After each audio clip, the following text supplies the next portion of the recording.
Yo! We're on to part 5. What was it? Book number 4. We begin that. Marcus Aurelius. Meditations. This is speech practice, so do not treat it as an audiobook, but rather it is my way of practicing talking, articulation skills, speech, different speech patterns and stuff like this. So I might be a little bit all over the place here.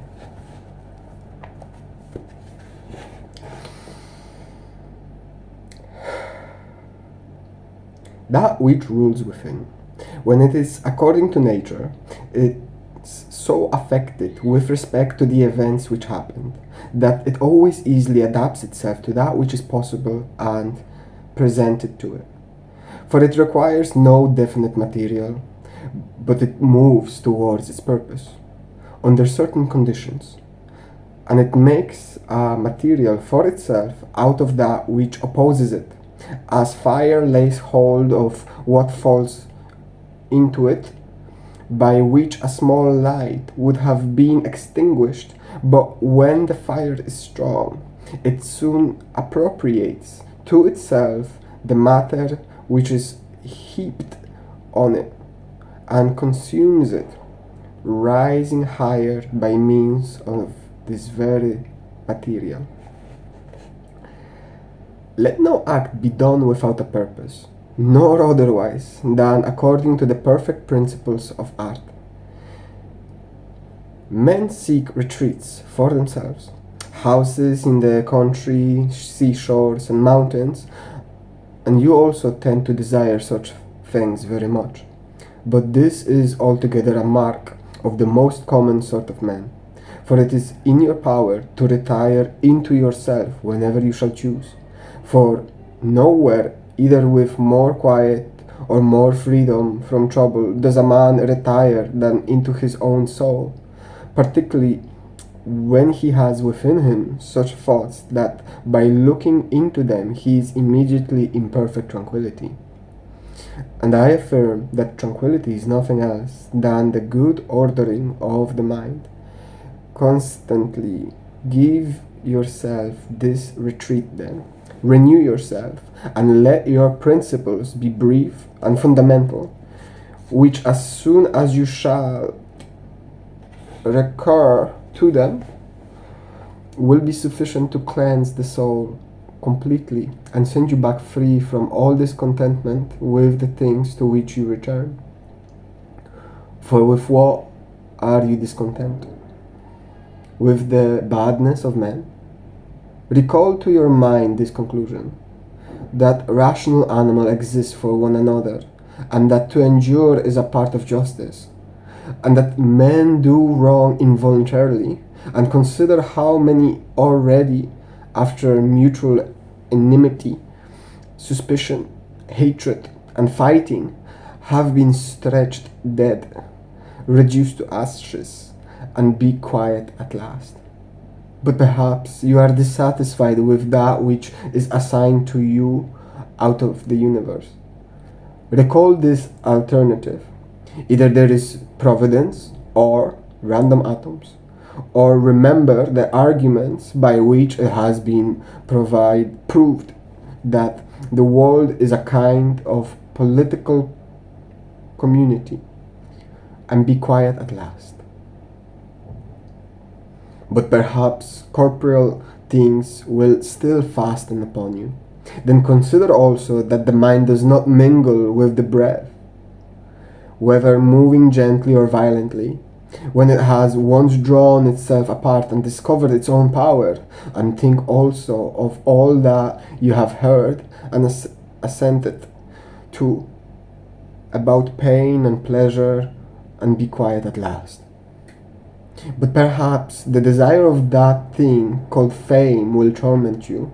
See how soon everything is forgotten, and look at the chaos of infinite time on each side of the present, and the emptiness of applause, and the changeableness and want of judgment in those who pretend to give praise, and the narrowness of the space within which is circumscribed, and be quiet at last. For the whole earth is a point, and how small a nook in it is your dwelling, and few are there in it. And what kind of people are they who will praise you? This then remains. Remember to retire into this little territory of yours. And above all, do not distract or strain yourself, but be free and look at things as a man, as a human being, as a citizen, as a mortal, but among the things readiest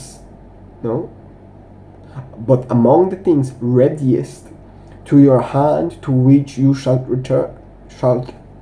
turn. Let there be these two. One is that things do not touch the soul, for they are external and remain immovable, but are perturbations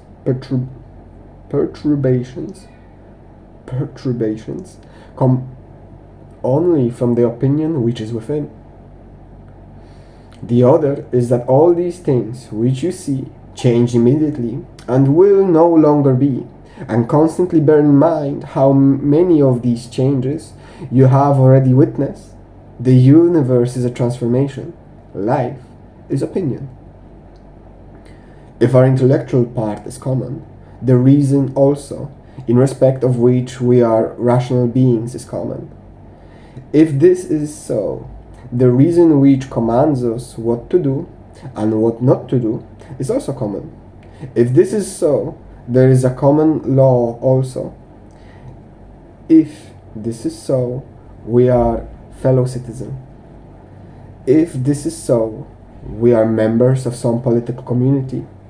If this is so, the world, in a manner, a political state.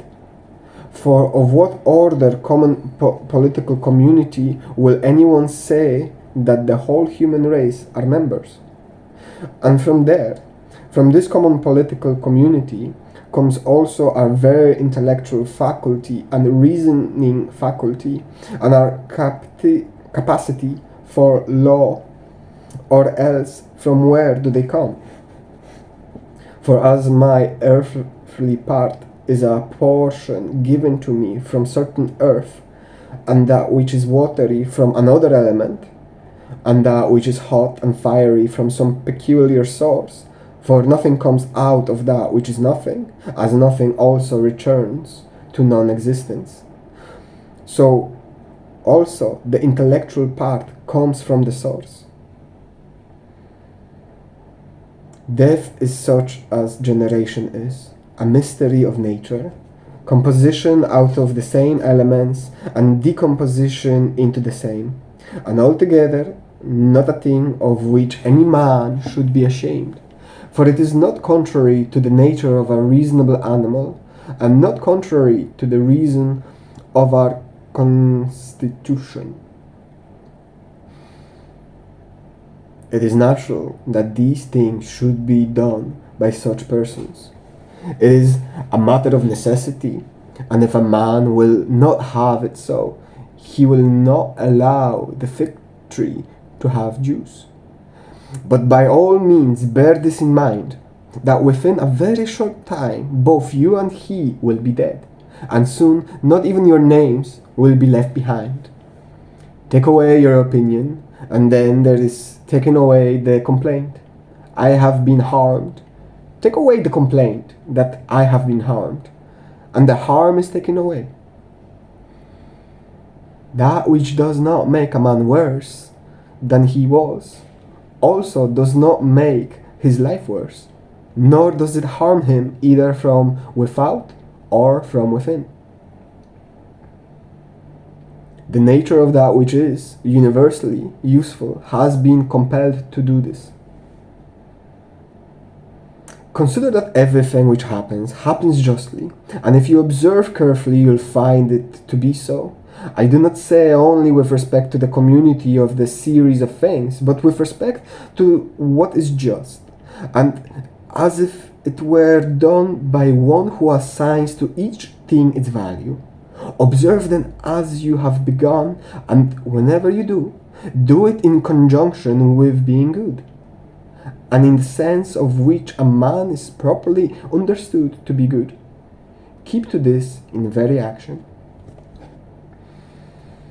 Do not have such an opinion of things as he has who does you wrong, or such as he wishes you to have, but look at them as they are in truth.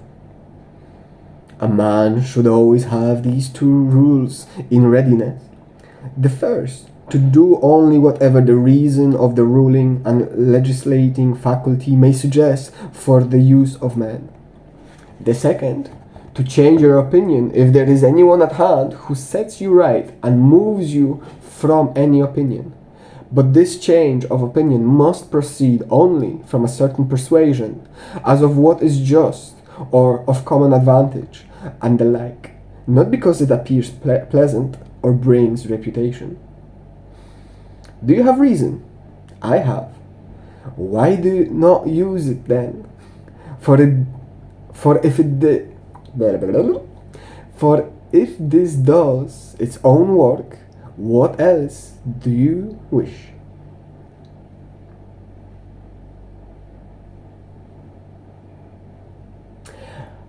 You have existed as a part.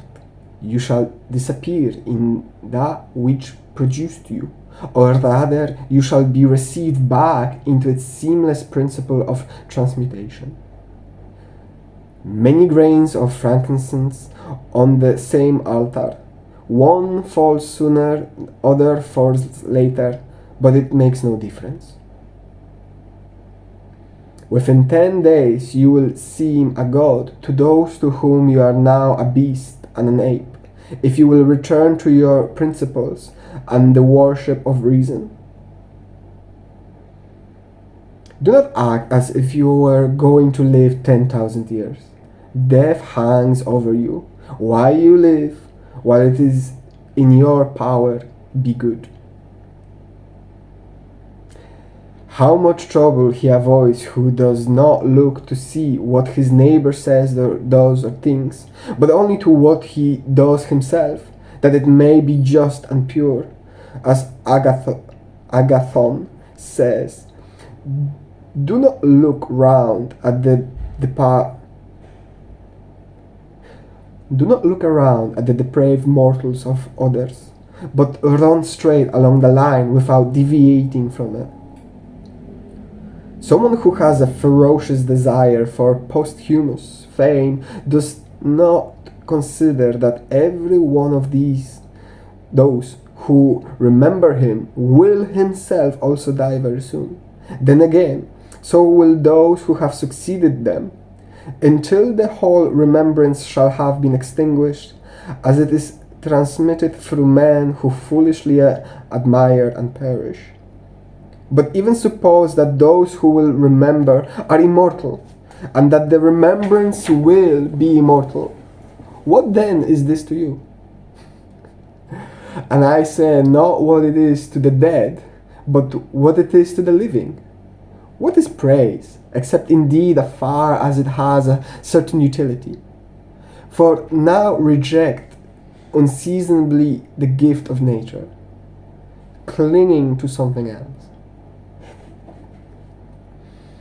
Everything which is in any way beautiful is beautiful in itself, and terminates in itself, not having praise as part of itself.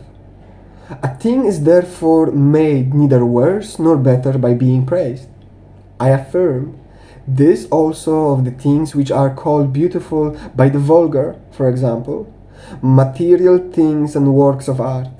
That which is really beautiful has no need of anything, not more than law, not more than truth, not more than benevolence or modesty. Which of these things is beautiful because it is praised, or spoiled by being blamed? Is such a thing as an emerald made worse than it was if it is not praised? Or gold, ivory, purple, or lyre, a little knife, a flower, a shrub?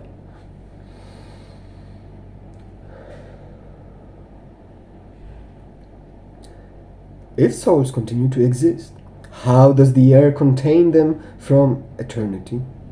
But how does the earth contain bodies of those who have been buried from time to remote? For us here the mountain of those bodies, after a certain amount of time, whoever it may be, under dissolution, make room for other dead bodies. So the souls which are removed into the air after subsisting for some time are transmuted and diffused, and assume a fiery nature by being received into the seminal intelligence of the universe, and in this way make room for the fresh soul which come to dwell there. And this is the answer which a man might give on the hypothesis of soul continuing to exist. But we must not only think of the number of bodies which are thus buried, but also of the number of animals which are daily eaten by us and the other animals. For what a number is consumed, and thus in a manner buried in the bodies of those who feed on them. And nevertheless, this earth receives them by reason of the changes of those bodies into blood, and the transformations into the aerial of the fiery element. What is the investigation into the truth in this matter? The division into that which is material and that which is the cause of form. Do not be whirled about, but in every movement have respect to justice.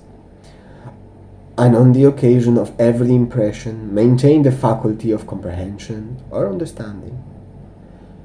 Everything harmonizes with me, which is harmonious to you, O universe. Nothing for me is too early nor too late, which is in due time for you. Everything is fruit to me which seasons bring, O nature. From you are all things, in you are all things, to you all things return. The poet says, dear city of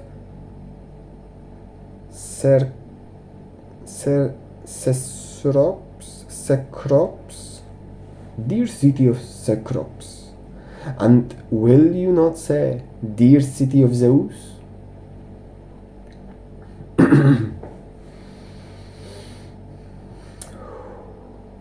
Occupy yourself with few things. Says the philosopher, if you would be tranquil. But consider if it would not be better to say, do what is necessary, and whatever the reason of the animal which is naturally social requires, and as it requires. For these brings not only the tranquility which comes from doing well, but also that which comes from doing few things. For the greatest part of what we say and do being unnecessary, if a man takes this away, he will have more leisure and less uneasiness. Accordingly, on every occasion a man should ask himself, is this one of the unnecessary things? Now a man should take away not only unnecessary acts, but also unnecessary thoughts, for those superfluous acts will not follow after. Try how the life of the good man suits you, the life of him who is satisfied with his portion out of the whole, and satisfied with his own just acts and benevolent disposition. Have you seen those things? Look also at these. Do not disturb yourself. Make yourself all simplicity. Does anyone do you wrong? Does anyone do wrong? It is to himself that he does wrong. Has anything happened to you? Well, out of the universe from the beginning, everything which happens has been apportioned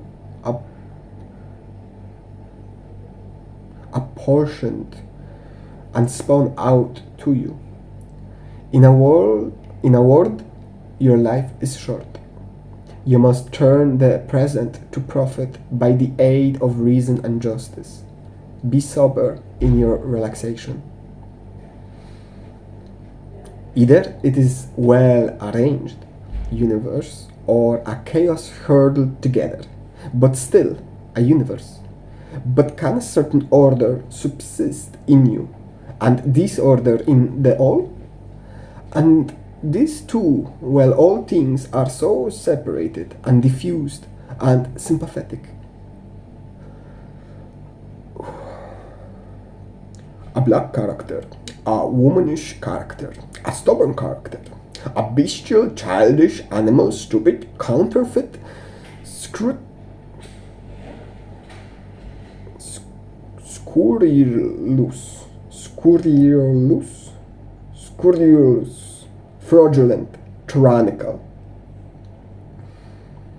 If he is a stranger to the universe, who does not know what is in it, no less is he a stranger who does not know what is going on in it. He is a runaway who flies from social reason. He is blind who shuts the eyes of understanding. He is poor who has need of another and has not from himself all things which are useful for life. He is an abscess on the universe who withdraws and separates himself from the reason of our common nature through being displeased with the things which happen. For the same nature produces this, and has produced you too. He is a piece rent asunder. No, he is a piece rent asunder, yes, from the state, who tears his own soul from that of reasonable animals, which is one. The one is a philosopher without a tunic, and the other without a book. Here is another half naked. Bread I have not, he says, and I abide by reason, and I do not get the means of living out of my learning, and I abide by my reason. Love the art, poor as it may be, which you have learned, and be content with it. Pass through the rest of life like one who, with his whole soul, has trusted all that he has to the gods, making yourself neither the tyrant nor the slave of any man. Consider, for example, the times of Vespasian. You will see all these things: people marrying, bringing up children, sick, dying, wearing, feasting, trafficking, cultivating the ground, flattering, obstinately arrogant, suspecting, plotting, wishing for someone to die, grumbling about the present, loving, heaping up treasure, desiring consulship, kingly power. Well then, that life of those people no longer exists at all. Again, remove to the times of Trajan. Again, all is the same. Their life too is gone. In like manner, view also the other epochs of time and of whole nations, and see how many after great effort soon fell and were resolved into the elements.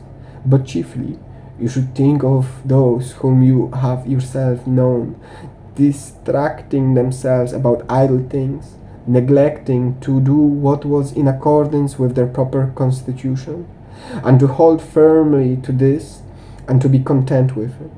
And in doing this, it is necessary to remember that the attention given to everything has its proper value and proposition. For thus, you will not be dissatisfied if you apply yourself to smaller matters no further than it fit.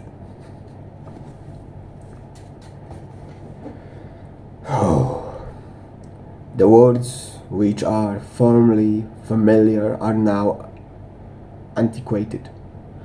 So also the names of those who were famed of old are now in a manner acquainted.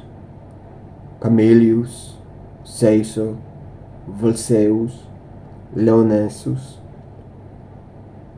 Leonidas, and a little after also Scipio and Cato, then Augustus, then also Hadrian and Antoninus. For all things all things soon pass away and become a mere tale.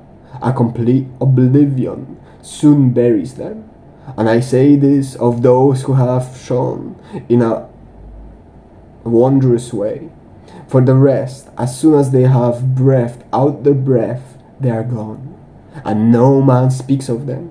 And to conclude the matter, what is even the eternal remembrance? A mere nothing.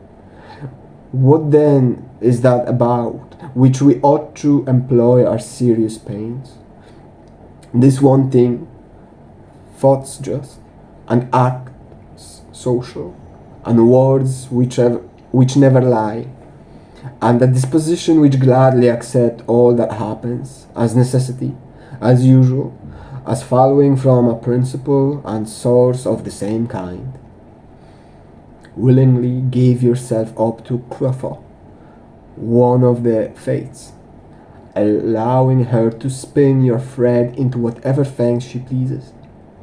Everything is only for a day, both that which remembers and that which is remembered. Observe constantly that all things take place by change, and accustom yourself to consider that the nature of the universe loves nothing so much as to change the things which are and to make new things like them. For everything that exists is in a manner the seed of that which will be.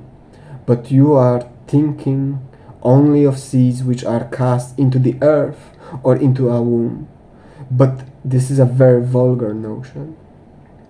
You will soon die, and you are not yet simple, nor free from perturbations, nor without suspicion of being hurt by external things, nor kindly disposed towards all, nor do you yet place wisdom only in acting justly.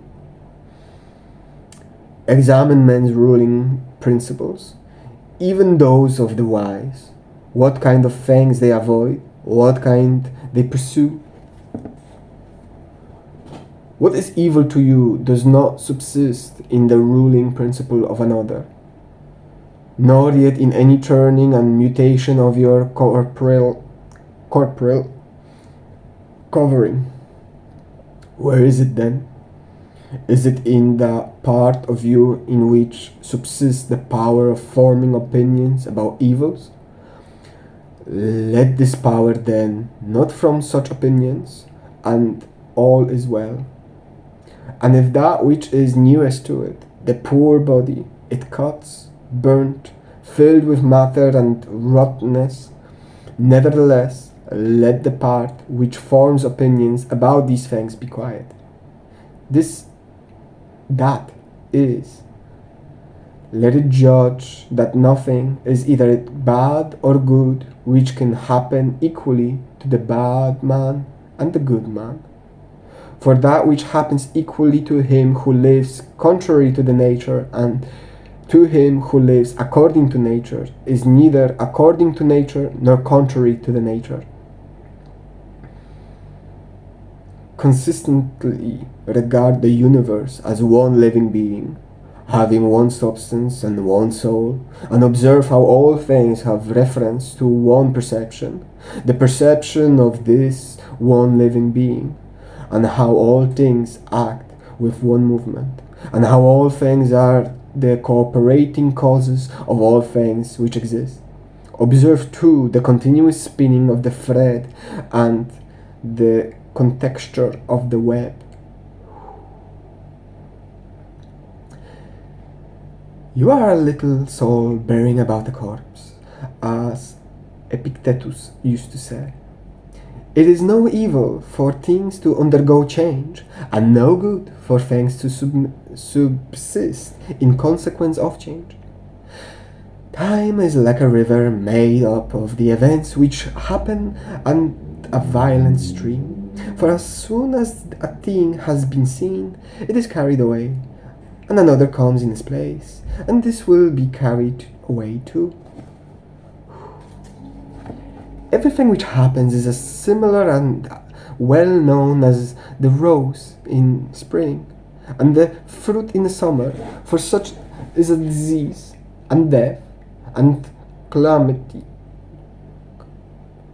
Calumny, I don't know that word, and treachery, and whatever else delights, fools, or vexes them. In the series of things, these which flow are always aptly fitted to those which have gone before. For this series is not like a mere enumeration of disjointed things, which has only a necessary sequence, but it is a rational connection, and as all things are arranged together harmoniously, so the things which come into existence exhibit no mere succession, but a certain wonderful relationship.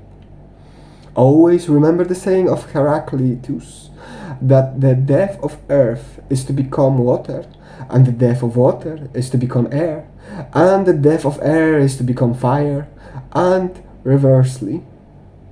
And think too of him who forgets whither the way leads, and that the men quarrel with that with which they are most constantly in communication, no, in communion.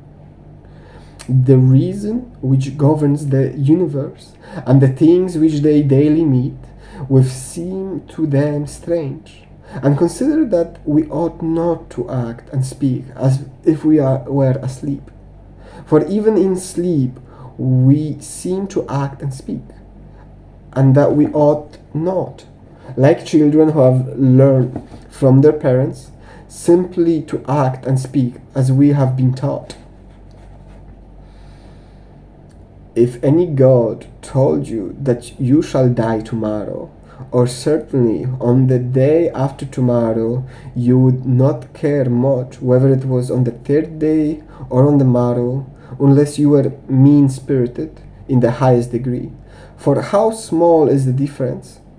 So think it not great thing to die after as many years as you can, name rather than tomorrow.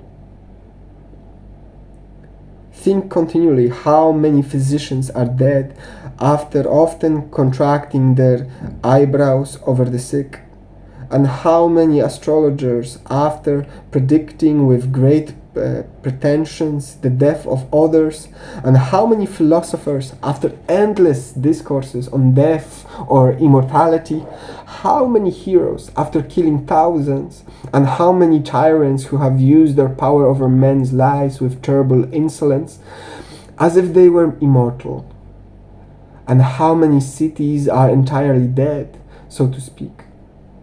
Hellas and Pompeii and Herculaneum and others innumerable. Add to the reckoning all whom you have known, one after another. One man after burying another has been laid out dead, and another buries him, and all this in a short time.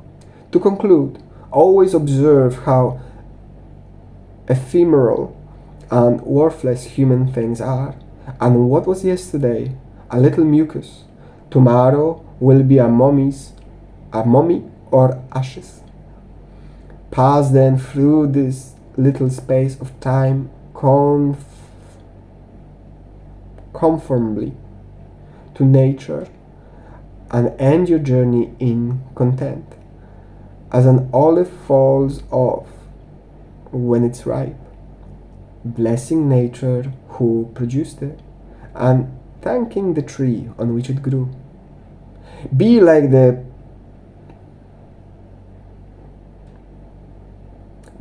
promontory against which the waves continually break, but it stands firm and tames the fury of the water around it. Am I unhappy because this has happened to me? Not so, but rather I am happy, though this has happened to me. because I continue free from pain, neither crushed by the present nor fearing the future. For such a thing as this might have happened to every man, but every man would not have continued free from pain on such an occasion. Why then is that rather a misfortune than this a good fortune? And do you in all cases call that a man's misfortune which is not a deviation from man's nature? And does a thing seem to you to be a deviation from man's nature when it is not contrary to the will of man's nature? Well, you know the will of nature.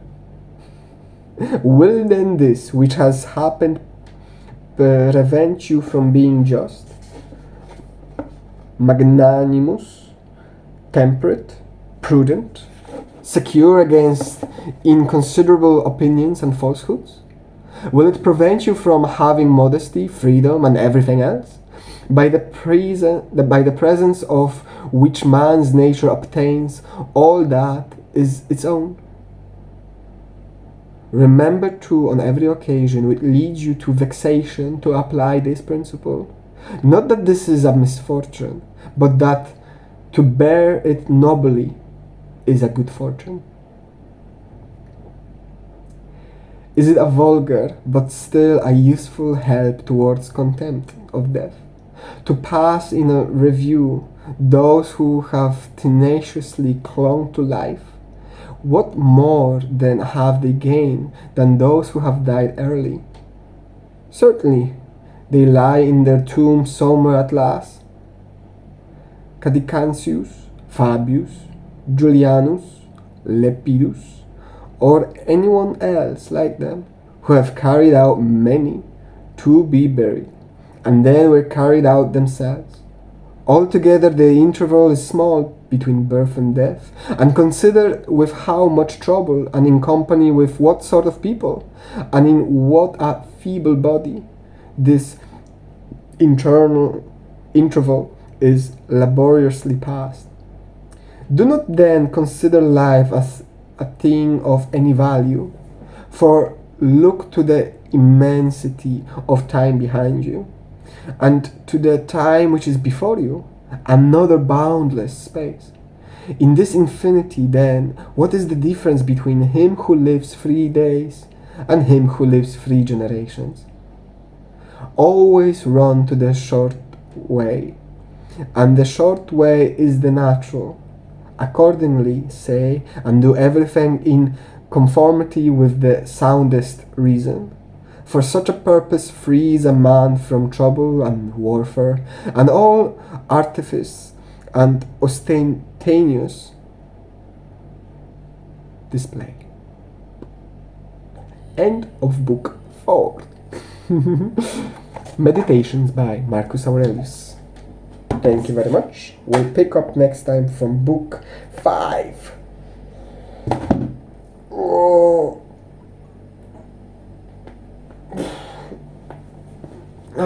Thank you very much for listening. Hope you enjoyed. As I said, this is speech practice. If you want audiobooks to listen to, I'm sure there are better people who are far more seamless in their speech and a lot more articulate. However, I do enjoy playing around with words a little, with different accents, tones, tonalities, different forms of reason. So, blessings be upon you, my friend, and perhaps I'll see you in the next one. Ciao.